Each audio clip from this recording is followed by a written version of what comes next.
भारत माता की, भारत माता की, भारत माता की। वंदे वंदे वंदे। वृंदावन बिहारी लाल की, कृष्ण कन्हैया की जय श्री राम, जय जय श्री राम। मंच पर उपस्थित मध्य प्रदेश के लोकप्रिय मुख्यमंत्री डॉक्टर मोहन यादव जी, भारतीय जनता पार्टी के क्षेत्रीय अध्यक्ष पश्चिमी क्षेत्र श्री सत्येंद्र सिसोदिया जी, प्रदेश उपाध्यक्ष विधान परिषद सदस्य श्री सत्यपाल सिंह सैनी जी, माननीय सांसद श्रीमती संघमित्रा मौर्य जी, पूर्व मंत्री श्री सुरेश राणा जी, प्रदेश उपाध्यक्ष दिनेश शर्मा जी, जिलाध्यक्ष संभल श्री हरेंद्र सिंह चौधरी जी, पूर्व विधायक श्रीमती पुष्पा यादव जी, पूर्व विधायक गुन्नौर श्री अजीत यादव राजू जी,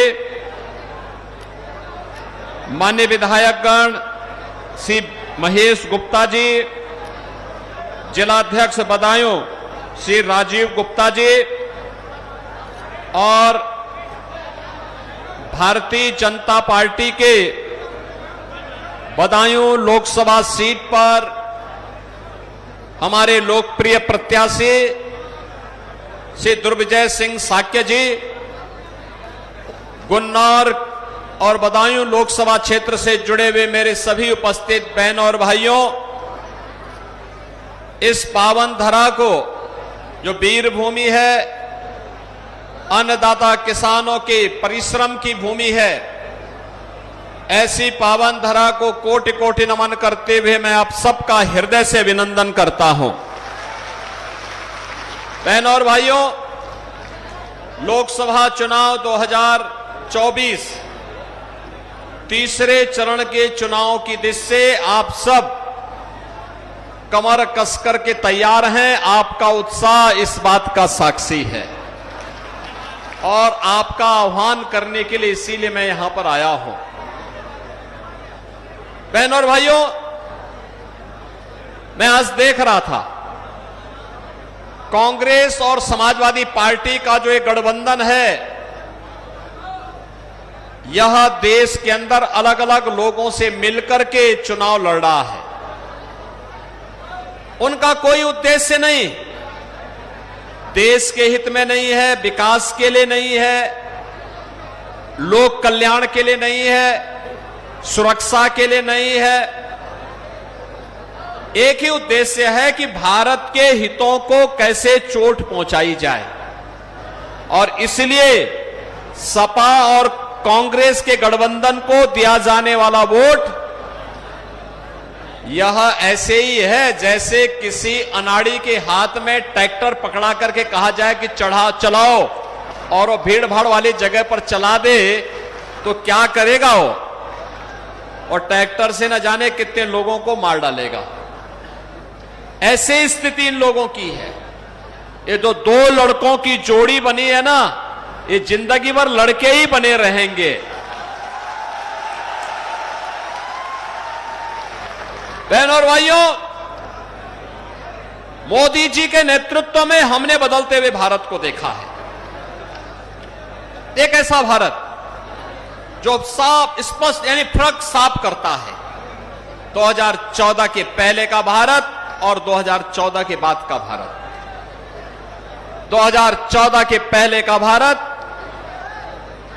देश में अविश्वास का माहौल था, असुरक्षा की भावना थी, अन्नदाता किसान आत्महत्या कर रहा था, नौजवान पलायन कर रहा था, बेटी और व्यापारी दोनों असुरक्षित थी, अराजकता का सा माहौल था, आतंकवाद चरम पर था, बम विस्फोट कहीं भी हो जाते थे, नक्सलवाद तेजी के साथ पांव फैला रहा था, देश की सीमाएं सुरक्षित नहीं थी और दुनिया में भी भारत का कोई सम्मान नहीं था।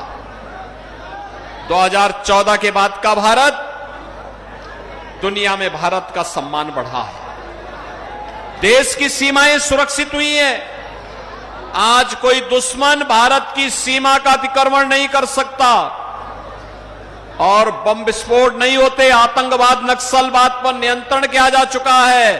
बहनों और भाइयों, अब तो पटाखा भी थोड़ा जोर से फट जाए ना तो पाकिस्तान पहले सफाई देता कि नहीं मेरा हाथ नहीं है, क्योंकि इसे मालूम है कि अगर समय रहते सफाई नहीं दी तो कहीं लेने के देने न पड़ जाएं। ये नया भारत है, कोई थप्पड़ मारेगा तो थप्पड़ लगने के पहले ही जोरदार घूंसे से उसका जबड़ा तोड़ करके फेंक देगा। और इसीलिए इस नए भारत से अब इसकी सामर्थ्य और शक्ति के बल पर कोई दुश्मन भारत को आंख नहीं दिखाता है, बल्कि भारत के सामने आज दुनिया नतमस्तक है। और इसलिए बहनों भाइयों, जो भारत हमें आज मोदी जी के नेतृत्व में सुरक्षा और सम्मान दे रहा है, वही भारत आज विकास के बड़े बड़े कार्य कर रहा है। आप देखो ना, गंगा एक्सप्रेसवे तो यही बन रही है। 94 से 95 किलोमीटर अकेले बदायूं जिले में है। और बहनों और भाइयों, इस एक्सप्रेसवे से यहां की इकोनॉमी में बहुत वृद्धि होने वाली है। यहां के लाखों नौजवानों के लिए नौकरी और रोजगार की संभावनाएं बनेंगी, किसानों की आमदनी बढ़ेगी और उद्योग लगेंगे, तो यहां पर व्यापार और उद्योग को भी एक नया माहौल मिलने वाला है। लेकिन साथ साथ अगर आपको दिल्ली जाना है तो यहां से मात्र 1 से 1.5 घंटे में दिल्ली की दूरी, और अगर लखनऊ और प्रयागराज जाना है तो लखनऊ को 4.5 घंटे में और प्रयागराज की दूरी मात्र 5.5 घंटे में आप पूरी कर सकते हैं गंगा एक्सप्रेसवे बनने के बाद। बहनों और भाइयों, यह है नया भारत।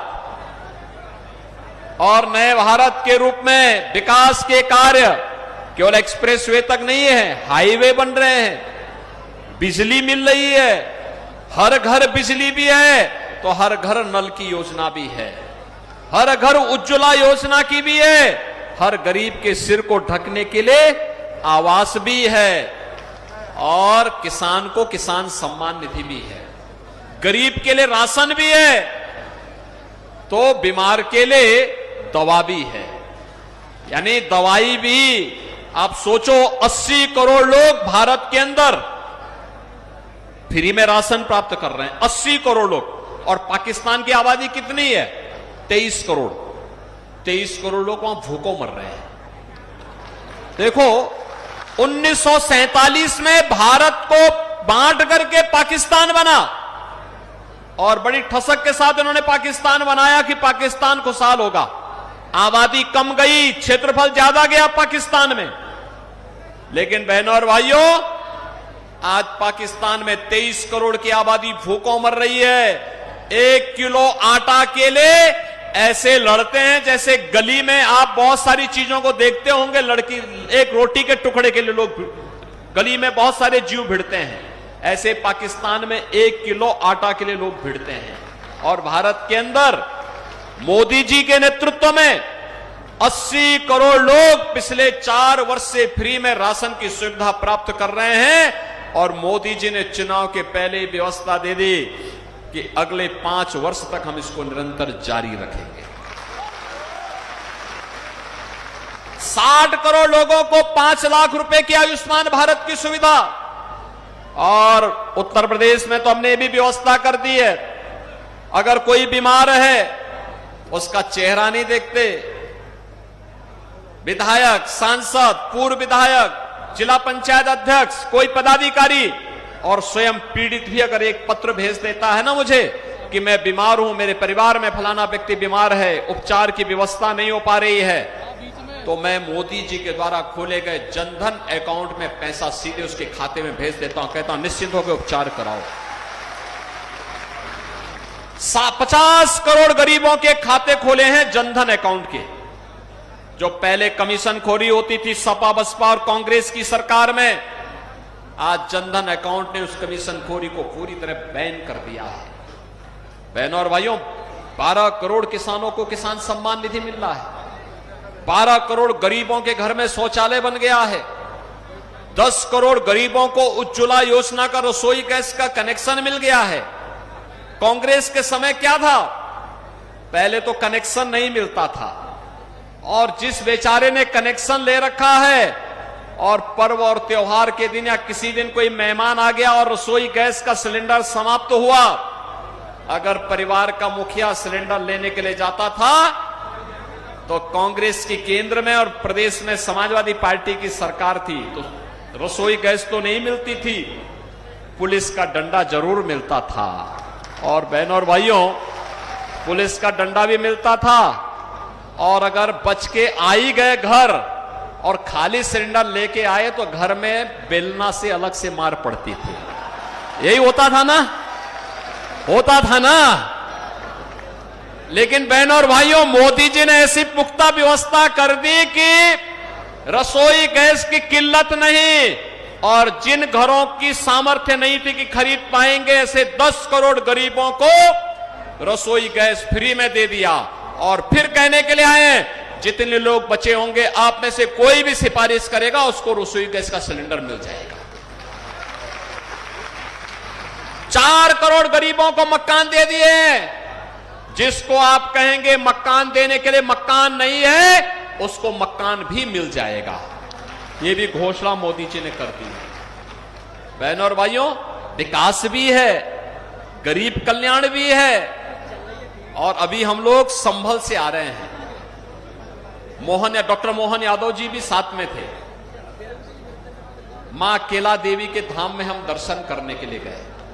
बहनों और भाइयों, 5 साल पहले मैं गया था, बड़ी जर्जर स्थिति थी वहां के। मोहन जी, ऋषिगिरी जी बेचारे बड़े परेशान थे, कहते थे साहब क्या होगा, कब्जा हो रहा था। समाजवादी पार्टी की सरकार वहां कब्जा करना चाहती थी। और आज केला देवी धाम को देखो, कितना भव्य स्वरूप हो गया है केला देवी का धाम का, हो गया ना। ये तो आपके सामने उदाहरण है। आप में से बहुत सारे लोग अयोध्या नहीं जा पाए होंगे, लेकिन केला देवी धाम में जाइए। कितने लोग अयोध्या गए हैं? अरे काफी लोगों ने दर्शन कर लिया है। लेकिन मैं बोलूंगा, दुर्गजय साक्य से और राजू यादव से कहूंगा कि चुनाव के बाद एक बार इनको दर्शन करवाने अयोध्या लोग जरूर जाइए। बहनों और भाइयों, यही फर्क है, यही फर्क है। समाजवादी पार्टी का सेफई परिवार आता था तो क्या कहता था कि परिंदा पर भी नहीं मार सकता, और आज अयोध्या में भगवान राम फिर से 500 वर्षों के बाद विराजमान हो गए। कांग्रेस कहती थी राम हुए ही नहीं। कांग्रेस क्या कहती थी? राम हुए ही नहीं। और आज कहते हैं कांग्रेस के लोग कि राम तो सबके हैं। देखो, ये दोहरा चरित्र है इन लोगों का। यानी वोट के लिए क्या कुछ पाप नहीं कर सकते। राम मंदिर का निर्माण हो या काशी विश्वनाथ धाम, केला मंदिर का धाम हो या विंध्यवासिनी धाम, ये काम केवल बीजेपी कर सकती है, बीजेपी। और बहनों और भाइयों, देखो, राम मंदिर का निर्माण भी हो गया और बड़े बड़े माफिया और गुंडों का राम नाम सत्य भी हो गया है। हो गया ना, होना चाहिए था ना। और इसीलिए हम लोग आए हैं। बहनों और भाइयों, देखो, अरे कुछ बच्चे हैं, वो भी होगा ना धीरे धीरे करके। ये सारी चीजें एक साथ होनी है, क्योंकि हम तो वृंदावन बिहारी लाल के भक्त हैं। और वृंदावन बिहारी लाल ने क्या कहा था? परित्राणाय साधूनाम विनाशाय च दुष्कृताम। उन्होंने एक ही बात कही थी, सज्जन लोगों का हम संरक्षण करेंगे और दुर्जन लोगों को उनका सही ठिकाने पर भेजने का काम भी करेंगे। और बहनों और भाइयों, आज यही हो रहा है। नया भारत, आज पाकिस्तान भी थर-थर कांपता है, कहता है कि उसके यहां जो मोस्ट वांटेड आतंकवादी थे सब एक एक करके मारे जा रहे हैं, एक एक करके मारे जा रहे हैं। पाकिस्तान भयभीत है, कहां छुपे अब?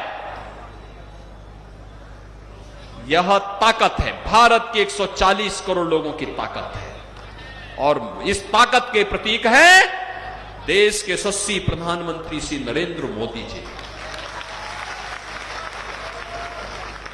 आज कहीं आतंकी घटना नहीं घटित हो सकती, नहीं तो कांग्रेस के समय में विस्फोट होते थे, आतंकी विस्फोट होते थे, और कांग्रेस के लोग कहते थे अरे साहब सीमा पार से आतंकवाद आ गया। अबे सीमा पार से आ गया तो आपके पास भी तो बहुत कुछ है, भेजो वहां पे। हिम्मत चाहिए थी लड़ने के लिए, वह हिम्मत मोदी जी ने दिखाई एयर स्ट्राइक और सर्जिकल स्ट्राइक के माध्यम से। आज पाकिस्तान भी दुम दबा करके चुप रहता है और भारत के लोग सुरक्षित हैं। बहनों और भाइयों, जब माहौल सुरक्षित होता है तो समृद्धि का मार्ग भी बनता है। लेकिन सबसे खतरनाक बात क्या है? आपने आज के समाचार पत्रों को थोड़ा आप पढ़िए। राहुल गांधी के लिए पाकिस्तान समर्थन कर रहा है, यानी इंडी गठबंधन कांग्रेस और सपा को पाकिस्तान समर्थन कर रहा है। जिसको पाकिस्तान समर्थन करेगा, क्या आप उसको समर्थन करेंगे क्या? और जो पाकिस्तान जिसको समर्थन कर रहा होगा, क्या वो आपका हितैषी होगा क्या? क्या पाकिस्तान भारत का हितैषी है क्या? तो क्या आप उसको समर्थन करेंगे? और बहनों और भाइयों, कितना खतरनाक बात इन्होंने कही है। अपने घोषणा पत्र में कांग्रेस और इंडी गठबंधन क्या कहता है? कहता है अल्पसंख्यकों की रुचि के अनुसार खान पान की स्वतंत्रता देंगे। मैं एक बात पूछना चाहता हूं बहनों और भाइयों, मैं एक बात पूछना चाहता हूं, ऐसा कौन सा खान पान है जिसको बहुसंख्यक समाज नापसंद करता है, अल्पसंख्यक समाज पसंद करता है? कौन सा ऐसा है? क्या रोटी आप खाते हैं, क्या वो रोटी नहीं खाते? चावल आप खाते हैं, क्या चावल वो नहीं खाते? आप जो भी टोस्ट लेते होंगे, पकौड़ी खाते होंगे, छोला खाते होंगे, या फिर जो भी खाते होंगे वह भी खाता है। लेकिन एक चीज में हम सब में विभेद है। हम कहते हैं हम गौ माता को सभी देवताओं का वास मानते, उसकी पूजा करते हैं, और शरारतन कुछ लोग गौ माता की हत्या करके गौ मांस खाते हैं। यही अंतर है। यानी कांग्रेस का घोषणा पत्र क्या बोल रहा है? कह रहा है हम गौ हत्या को प्रश्रय देंगे। क्या आप गौ हत्यारों को प्रश्रय देने देंगे क्या? गौ हत्या होने देंगे क्या? क्या नरक के द्वार खोलेंगे क्या? और कांग्रेस के इस पाप में भागीदार बनेंगे क्या? समाजवादी पार्टी के इस पाप में भागीदार बनेंगे क्या? इस पाप में भागीदार बनने के लिए नहीं आए हैं हम लोग। आपने देखा होगा 17 में हमारी सरकार बनी, मैंने पहला ऑर्डर पास किया। सबसे पहला ऑर्डर था, मैंने कहा था गौ माता की रक्षा होगी, हर हाल में रक्षा होगी, और हमने इलीगल स्लॉटर हाउसेस सब बंद करवा दिए। इसके बाद गोवंश बढ़ा। पहले तो घर घर से चोरी करके गाय और भैंस लेके चले जाते थे, अब किसी की हिम्मत नहीं कोई गाय भैंस किसी के यहां खोल करके लेके चली जाए। बहनों और भाइयों, अब हमने फिर व्यवस्था की, हम निराश्रित गौ आश्रय स्थल चलाएंगे। 11 लाख गोवंश इस समय सरकार उसका भरण पोषण कर रही है, और आने वाले समय में इसका विस्तार भी सरकार करने जा रही है। मैं आपको आश्वस्त करता हूं, कृष्ण कन्हैया के धाम में, उनके देश में, राम और कृष्ण के देश में गौ हत्या को हम कतई नहीं होने देंगे, कतई नहीं होने देंगे। और गौ हत्यारों को किसी भी दिशा में आपकी आस्था के साथ खिलवाड़ नहीं करने देंगे। और इसीलिए मैं आया हूं आपसे कहने के लिए कि बहनों और भाइयों, हमारे पूर्वज, हमारे संस्कार, हमारी संस्कृति गाय को तो मानती है, सर्वे देवा स्थिता देहे सर्वदेव मही ही गो, यानी गौ, सभी देवी देवताओं को गौ माता में हम मानते हैं। और तब ये कांग्रेस के लोग, सपा के लोग क्या पाप करने जा रहे हैं? इनसे कुछ उम्मीद करते हैं क्या? ये सुरक्षा नहीं दे सकते, ये आपको सम्मान नहीं दे सकते, ये लोग देश का विकास नहीं करा सकते, ये भ्रष्टाचार को नियंत्रित नहीं करा सकते, अन्नदाता किसानों का सम्मान नहीं कर सकते, नौजवान को रोजगार नहीं दे सकते, आपकी आस्था का भी सम्मान नहीं कर सकते। और उल्टे आज क्या कह रहे हैं? कह रहे हैं कि पिछड़ी जाति को मिलने वाले 27% आरक्षण को अब ये काट करके मुसलमानों को देना चाहते हैं। क्या आपको स्वीकार है? क्या अपना हिस्सा उनको देंगे? क्या अनुसूचित जाति के लोगों के आरक्षण को भी काटने जा रहे हैं? क्योंकि कांग्रेस की यूपीए सरकार थी, जब सपा बसपा दोनों समर्थन कर रही थी, तब कांग्रेस ने उस समय रंगनाथ मिश्रा कमेटी की रिपोर्ट लाई थी, सच्चर कमेटी की रिपोर्ट भी लाई थी, और इन दोनों कमेटियों की रिपोर्ट में यह था कि पिछड़ी जाति के, अनुसूचित जाति जनजाति के हकों को मुसलमानों को दे देना चाहिए। क्या आपको स्वीकार है? क्या बाबा साहब भीमराव अंबेडकर ने धर्म के आधार पर आरक्षण का विरोध किया था?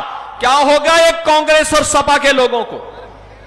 आज ये बाबा साहब भीमराव अंबेडकर का भी अपमान कर रहे हैं। और इसलिए बहनों और भाइयों, मोदी जी ने आश्वासन दिया है, पिछड़ी जाति और अनुसूचित जाति जनजाति के अधिकारों पर किसी को डकैती डालने की छूट नहीं दी जाएगी, और अगर कोई डकैती डालेगा तो भारतीय जनता पार्टी डट करके विरोध करेगी। और इसलिए बहनों और भाइयों, मैं आज आपके पास आया हूं। अब तो कांग्रेस के लोगों को बुलडोजर से भय लगने लग गया है, भय लग रहा है। उनको माफिया और अपराधी शरीफ लगते हैं। इस समाजवादी पार्टी के लोगों को तो आप देख रहे होंगे क्या कर रहे हैं। एक ही परिवार के सभी लोग, यानी कोई अजीत यादव नहीं मिला उनको, कोई नहीं मिला। एक कन्नौज से, एक मैनपुरी से, एक को बदायूं से, एक को फिरोजाबाद से, और एक को आजमगढ़ से, एक ही परिवार में। बाकी परिवार, बाकी इतनी बड़ी आबादी में से कोई दूसरा यादव मिला ही नहीं। तो परिवारवादी राजनीति को तो अब दिन गए। आप तैयार है ना इसको जवाब देने के लिए? तैयार है ना कि परिवारवादी राजनीति नहीं होगी? सहमत है ना? योग्यता के आधार पर लोगों को प्रतिनिधित्व मिलना चाहिए कि नहीं मिलना चाहिए? आप सोचो, अगर परिवारवादी राजनीति पर भाजपा विश्वास करती तो क्या मोदी जी का नेतृत्व देश को मिल पाता? क्या और मोदी जी का नेतृत्व नहीं मिलता तो क्या भारत इतनी प्रगति कर पाता? क्या आज तो भारत सुरक्षित है, समृद्ध है, आस्था का भी सम्मान है। और उत्तर प्रदेश में तो अब दंगे भी नहीं होते, कर्फ्यू भी नहीं लगता। कर्फ्यू लगाने वाले, दंगा करने वाले गले में तख्ती टांग करके जान की भीख मांगे फिरे जा रहे हैं, कह रहे हैं साहब एक बार जान बकस दो बस। और इसलिए बहनों और भाइयों, आज मैं आया हूं आपसे कहने के लिए, भारतीय जनता पार्टी ने अपने एक सामान्य कार्यकर्ता को, श्री दुर्विजय साक्य को अपना प्रत्याशी बनाकर के आपके बीच में भेजा है। दुर्विजय साक्य को विजयी बना के भेजेंगे गुन्नौर से, भेजेंगे। हमने अजीत पाल राजू को जिम्मेदारी दी है कि गुन्नौर से चुनाव जिता करके भेजिए। आप सहमत हैं? अपने अपने बूथ को संभालेंगे। और बहनों और भाइयों, मोदी जी का, मेरा, डॉक्टर मोहन यादव जी का संदेशा घर घर पहुंचा दीजिए, और पहुंचा दीजिए, कहिए विकास और सुरक्षा की जिम्मेदारी हमारी, आपके सम्मान और आपकी आस्था के सम्मान की जिम्मेदारी हमारी। आप कमल चुनाव चिन्ह से मां लक्ष्मी को यहां पर लाने की तैयारी करिए। मोदी जी को देश की सत्ता फिर से सौंपिए, दुर्विजय साक्य को भारी बहुमत से विजयी बनाए। आप बनाएंगे, लेकिन उसकी शर्त है चुनाव के दिन पहले मतदान फिर जलपान, पहले मतदान फिर। सहमत हैं? अपने साथ लोगों को वोट देने के लिए ले जाएंगे। और बहनों और भाइयों, एक काम और करेंगे और वह काम कि 10 बजे तक, सुबह 7 बजे से 10 बजे तक 50% वोट पड़ जाना चाहिए। पड़ेंगे? सहमत हैं? तो फिर कमल चुनाव चिन्ह के लिए मेरे साथ दोनों हाथ ला करके बोलेंगे, भारत माता की, भारत माता की, भारत माता की जय श्री राम, जय जय श्री राम।